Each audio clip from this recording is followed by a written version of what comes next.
Good morning, students. Welcome to your English class. Today we are going to read the chapter 4's poem, The Lake Isle of Innisfree. This well known poem explores the poet's longing for the peace and tranquility in Innisfree, a place where he spent a lot of time as a boy. This poem is a lyric. So ये एक बहुत ही famous poem है जिसमें ये दिखाया हुआ है कि पोएट जो है, इसका जो कवि है, वो कैसे पीस, शांति के लिए, पीस मतलब पीस और ट्रैंकुलाइन का मीनिंग सेम होता है, शांति के लिए यहाँ वहाँ घूमते थे। और वो कहाँ जाते हैं? इनिसफ्री में जाते हैं। A place where he spent a lot of time as a boy, ऐसी जगह जहाँ पे वो बचपन में काफ़ी टाइम रहे थे। What is an Innisfree? Innisfree एक तरीके का आइलैंड होता है। मोस्टली आपने आइलैंड के बारे में पढ़ा होगा, जो सी के बीच में एक स्पेस होता है, जो जगह होती है उसे आइलैंड कहते हैं। But Innisfree is an river island, मतलब वो रिवर के बीच में एक आइलैंड होता है, उसे इनिसफ्री कहते हैं। Now let's start the poem. I will arise and go now and go to Innisfree, and a small cabin built there, a clay and a wattle made. 9 bean rows will I have there, a hive for the honey bee, and live alone in the bee loud glad. So in this poem, the poet says that poet wants to say that how he wants to live his life.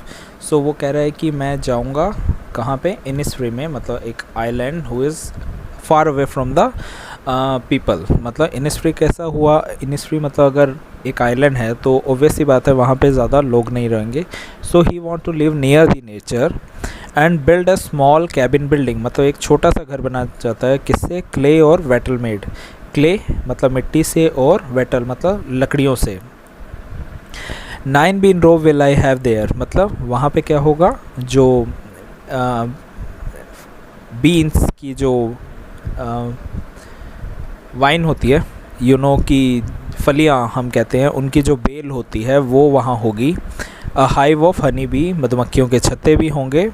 And live alone in the be loud glad, और वो वहाँ पे आराम से open space में, काफ़ी खुले माहौल में वहाँ पे रह पाएंगे। मतलब सब कुछ नेचुरल होगा। मतलब उन्होंने कहा कि बीन रोज़ फलियाँ, मतलब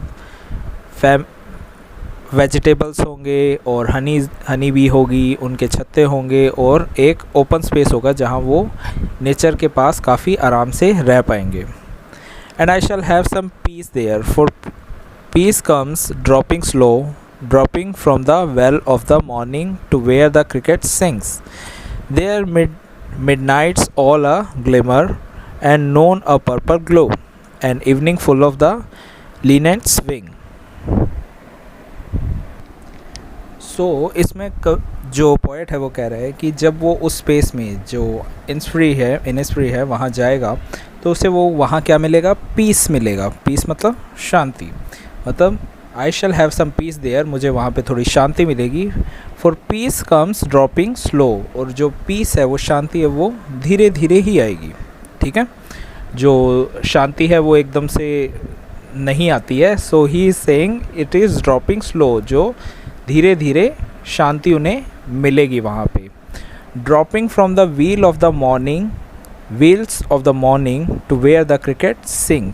सो in this line, what is wheel means? Wheels means जो घूंघट होता है, जैसे कि लोग, जो वुमेन होती है वो घूंघट लेती है और वो धीरे धीरे हट रहा हो इन द मॉर्निंग। उसने मॉर्निंग को कैसे एक्सप्लेन किया है कि धीरे धीरे जैसे घूंघट हट रहा हो वैसे ही मॉर्निंग होती है वहाँ पे। और क्या होता है? क्रिकेट की सिंगिंग होती है। क्रिकेट यहाँ पे क्या है? जो इंसेक्ट आपने देखा होगा, ग्रीन कलर का ग्रास होपर जैसा एक इंसेक्ट होता है, उसकी आवाज़ आएगी और उसी से मॉर्निंग शुरू होएगी।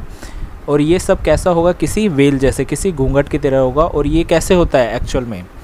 सो the morning is like a wheel and it is quite slow, that's why he was saying that the peace comes dropping slow. जो पीस है, शांति है, जो मॉर्निंग की शांति है, वो कैसे आएगी? बहुत ही स्लो आएगी।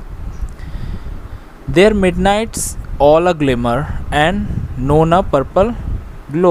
So सो वो वहाँ की ब्यूटी के बारे में बता रहा है कि जो मिडनाइट होती है वो काफ़ी ग्लिमरी होगी। जो मिडनाइट आधी रात जो होगी वो काफ़ी ग्लिमरी मतलब काफ़ी शाइनी होगी। As you know in the natural places, जैसे अगर आप कभी विलेज या गांव में रहे हो तो वहाँ की जो नाइट होती है वो काफ़ी ब्यूटीफुल होती है, क्योंकि the sky is quite visible due to pollution or etc. that in big cities we are not able to see the sky clearly, but in the places like forest and villages we are able to see the night very clearly and it looks so beautiful and glimmery means shiny. And noon a purple glow, और जो दोपहर होगी वहाँ की वो काफ़ी ग्लोइश होगी मतलब काफ़ी चमक रही होगी। उनका कलर क्या होगा? Purple. Purple means as you know the sun, as we know that the sky is blue but the poet here is saying that it is purple. poet के लिए वो पर्पल था और वो काफ़ी ग्लोइंग होगा। जो वहाँ की नून भी होती है वो काफ़ी ब्यूटीफुल होगी क्योंकि काफ़ी साफ़ एनवायरनमेंट होता है वहाँ का। And evening full of the इनेट swing, और जो वहाँ की जो इवनिंग होगी वो भी काफ़ी खूबसूरत होगी। क्यों? क्योंकि वहाँ पे होंगे इनेट्स। इनेट्स आर द स्मॉल बर्ड्स, जो छोटे बर्ड्स होंगे वो वहाँ पे उड़ रहे होंगे। So the evening will also be quite beautiful full of birds and natural things. I will arise and go now for always night and day. So in first line poet wants to say again that I will rise, मैं उठूँगा और चला जाऊँगा, for always night and day मतलब हमेशा के लिए। Night and day the it will complete the day मतलब हमेशा के लिए चला जाऊँगा, पूरी रात पूरे दिन के लिए। I hear the lake water lapping with low sounds by the shore. Lapping means have you ever heard the word overlap? मतलब एक के ऊपर एक आना। So he hear the voice of lake water lapping with the low sound by shore.